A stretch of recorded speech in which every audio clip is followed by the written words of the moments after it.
আসসালামু আলাইকুম। অবিরাম বাংলা সংবাদে সবাইকে স্বাগত জানাচ্ছি মার্সিয়া মীরা।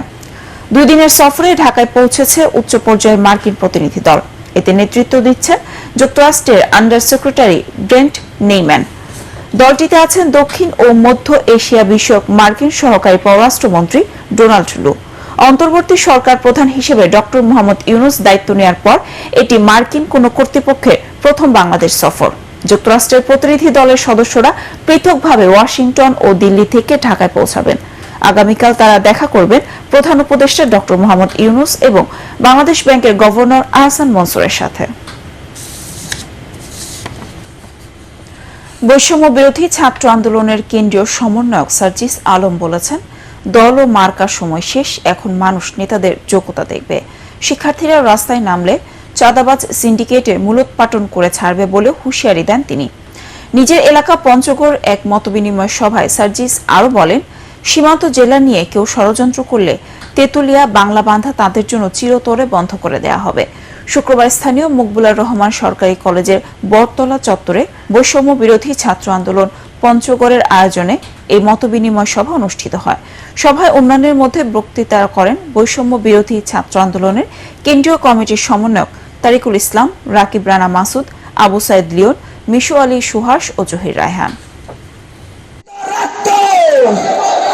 যদি আজকের পর থেকে এই পঞ্চগড় নিয়ে কোন বৈষম্য হয়, তাহলে বাংলাদেশ, ভারত, নেপাল, ভুটান এই 4 দেশের যে সীমান্ত, এই 4 দেশের যে গলা, এই 4 দেশের যে নিঃশ্বাস, এই 4 দেশের যে হৃৎপিণ্ড, সেই হৃৎপিণ্ড তেতুলিয়া বাংলা বান্ধা আমরা চিরতরে বন্ধ করে দিব। শ্রমিক আন্দোলনে অনির্দিষ্টকালের জন্য বন্ধ হয়ে যাওয়া সাভারের আশুলিয়ার তৈরি পোশাক কারখানাগুলো আজ খুলে দেয়া হয়েছে। সকাল থেকে শ্রমিকরা দল বেঁধে কারখানায় প্রবেশ করেছে। আশুলিয়া শিল্প পুলিশ 1 এর এসপি সারোয়ার আলম জানান, কোথাও কোনো শ্রমিক আন্দোলনের খবর পাননি তারা। কারখানাগুলোতে পুরো দমে উৎপাদন কার্যক্রম চলছে। এদিকে বিদেশি কোনো ষড়যন্ত্র আশুলিয়ার তৈরি পোশাক কারখানাগুলোতে শ্রমিক অসন্তোষের নামে বিশৃঙ্খলা ছড়াচ্ছে বলে অভিযোগ করেছেন সাভারের বিএনপি নেতা ও সাবেক সংসদ সদস্য ডাক্তার দেওয়ান মোহাম্মদ সালাউদ্দিন বাবু। বাংলাদেশের মতো একটা লোক যাদের কোনো কিছু বলার মতো নাই, সেই বাংলাদেশ পৃথিবীর মধ্যে second income generating garments sector হবে, এটা হইতে পারে না। এবং তারা এই মোটিভেশনগুলো করছে। এরপরে টার্কি, ইটালি, জার্মানি, আরও ইউরোপিয়ান কান্ট্রি, অর্থাৎ বাংলাদেশকে এই জায়গায় তারা থাকতে দিতে চায় না। বাংলাদেশে যদি 10-এর মধ্যে সিরিয়াল না থাকে, তারা অর্ডার ক্যান্সেল করে ইতিমধ্যে হয়তো কিছু কিছু গার্মেন্টস ক্ষতিগ্রস্ত হতে পারে। এই চক্রান্ত কিন্তু শুরু হয়েছে এবং সেইটা কিন্তু চলমান আছে। মাছের বাজার এখন ইলিশের দখলে থাকলেও দাম সাধারণ মানুষের নাগালের বাইরে। 1 কেজি ওজনের ইলিশ বিক্রি হচ্ছে 2000 টাকায়। ইলিশের সাথে পাল্লা দিয়ে বেড়েছে অন্যান্য মাছের দামও। ঊর্ধ্বমুখী মাংস ও ডিমের দাম। স্বাদের সাথে সাধ্যের মিল না থাকায় কেবল শাকসবজি নিয়ে বাড়ি ফিরেছেন অনেকে। ঐশী গোস্বামী প্রমা রিপোর্ট।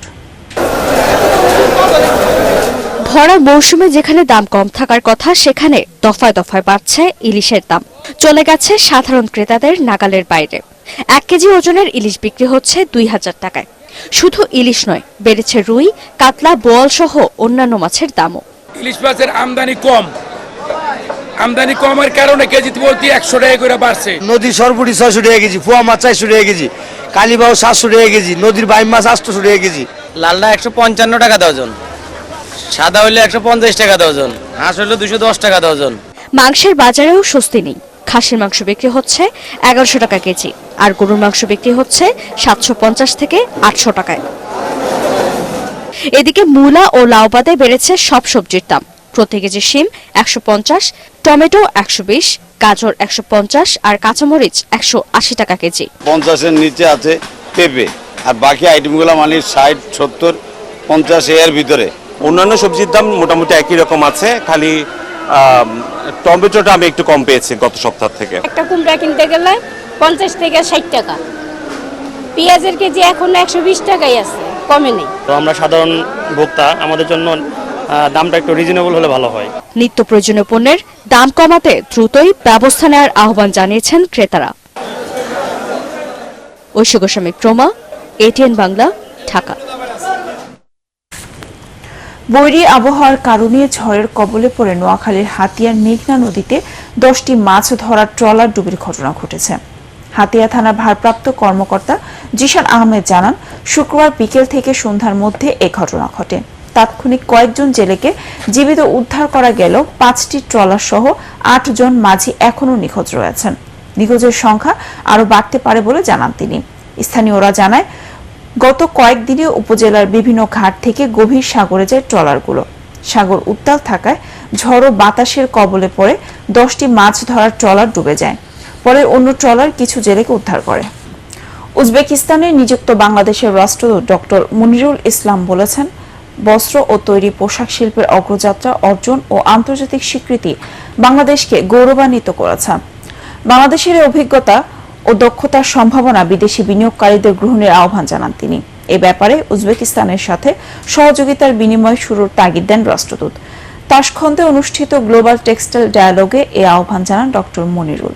বাংলাদেশ সহ বিশ্বের বিভিন্ন দেশের বস্ত্র ও তৈরি পোশাক ব্যবসায়ী সহ রাষ্ট্রদূত ও কূটনীতিকরা এ সম্মেলনে অংশ নেন।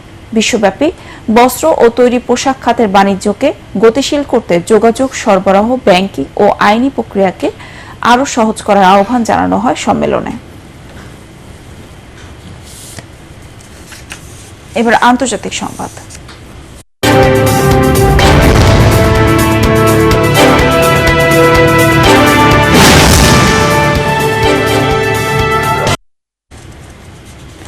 রাশিয়ার উপর নতুন করে নিষেধাজ্ঞা আরোপ করল যুক্তরাষ্ট্র। দেশটির 3টি প্রতিষ্ঠান ও 2 ব্যক্তির উপর নিষেধাজ্ঞার কথা জানিয়েছেন মার্কিন পররাষ্ট্রমন্ত্রী অ্যান্টনি ব্লিংকেন।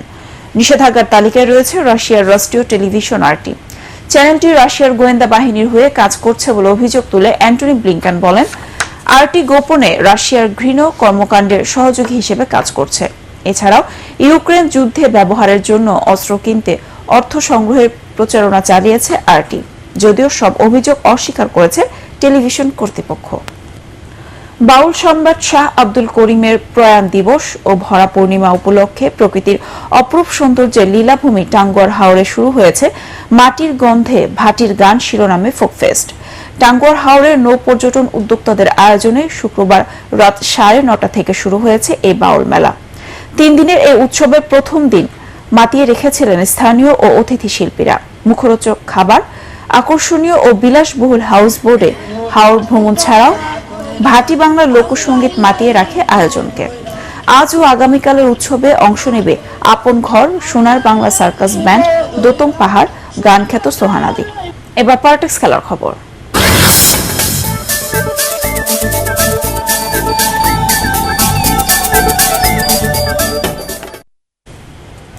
ক্রিস্টিয়ানো রোনালদো এবং সাদিও মানেও জেতাতে পারেনি আল নাসরকে।